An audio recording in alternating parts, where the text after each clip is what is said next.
Collar से पकड़कर घसीटते हुए मायरा रशभी को घर से बाहर निकाल देगी। फाइनली पूरे परिवार के सामने अरमान और अभीरा मिलकर रशभ की सच्चाई सबके सामने ले आएंगे। आने वाली कहानी में बहुत ही जबरदस्त ट्विस्ट देखने को मिलने वाला है। दोस्तों, शो में आप देख रहे हैं कि ऋषभ बहुत ही शातिर और चालाक इंसान है, लेकिन उससे भी ज्यादा खराब उसकी सोच है। जी हाँ, उसकी सोच बहुत छोटी है। उसके हिसाब से लड़कियां लड़कों से कमजोर होती हैं और उन्हें हमेशा झुककर रहना चाहिए और अपने माँ बाप की हर बात माननी चाहिए। दूसरी तरफ ऋषभ अभीरा के सामने मेल ईगो की बात भी करता है। वह कहता है कि शायद मायरा ने किसी लड़के का ईगो हर्ट कर दिया होगा, इसीलिए वह बदला लेने के लिए इस हद तक जा रहा है और ऐसी हरकतें कर रहा है। यह सुनकर अभीरा उसे खूब सुनाती है और कहती है कि ऐसे स्टॉकर्स की ईगो कांच की तरह कमजोर होती है, इन्हें तो घर के अंदर बंद रहना चाहिए। इसके बाद आर्शब कहता है कि वह मायरा के फोन में एक ट्रैकर ऐप डाउनलोड कर देगा, जिससे पता चल सके कि उसे कौन मैसेज और कॉल कर रहा है। लेकिन चालाकी से वह वही ट्रैकर अभीरा के फोन में भी डाल देता है। इतना ही नहीं, वह अपने फोन में भी वही ट्रैकर इंस्टॉल कर लेता है ताकि अभीरा और मायरा के पास आने वाले हर कॉल और मैसेज की जानकारी उसे मिलती रहे।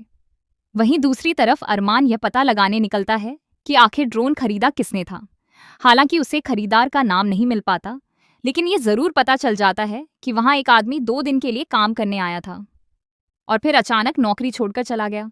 वह आदमी कोई और नहीं बल्कि ऋषभ ही होता है, जिसने ड्रोन खरीदा था। आईडी कार्ड देखकर अरमान को ऋषभ पर शक हो जाता है।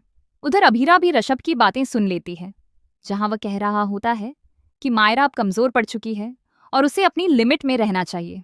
इससे पहले मुक्ति भी बातों बातों में अभीरा को बता देती है कि जिन लोगों का ईगो बहुत छोटा होता है वे ऐसी हरकतें करते हैं। वह यह भी कहती है कि अगर मायरा ने ऋषभ को यह कहा था कि वह उसके टाइप का नहीं है, तो शायद ऋषभ का ईगो भी हर्ट हुआ होगा। जब अभीरा पूछती है कि क्या ऋषभ ने यह बात सुनी थी, तो मुक्ति कहती है कि शायद नहीं, क्योंकि वह पूजा में बहुत व्यस्त था। लेकिन अब तक अभीरा को ऋषभ पर पूरा शक हो चुका होता है। इसके बाद अभीरा एक और चीज नोटिस करती है। जैसे ही उसके फोन पर कॉल या मैसेज आता है, उसी समय आर्शब का फोन भी रिंग करने लगता है। डाइनिंग टेबल पर भी वह यह बात नोटिस करती है। फिर दोबारा ऐसा होने पर अभीरा को पूरी तरह यकीन हो जाता है कि मायरा को स्टॉक करने वाला और उसे परेशान करने वाला इंसान कोई और नहीं बल्कि ऋषभ ही है। अरमान भी इस सच्चाई की पुष्टि कर देता है। दोस्तों, मायरा डर जरूर गई थी, क्योंकि किसी भी लड़की के साथ ऐसी घटिया हरकत हो तो वह डर जाती है। लेकिन अब समय है हिम्मत से लड़ने का। इसीलिए मायरा बिना डरे अपनी माँ का साथ पाकर ऋषभ का कॉलर पकड़कर उसे घसीटते हुए घर से बाहर निकालने वाली है। अब देखना बेहद इंटरेस्टिंग होगा कि क्या दिशा भी ऋषभ को जोरदार थप्पड़ मारने वाली है।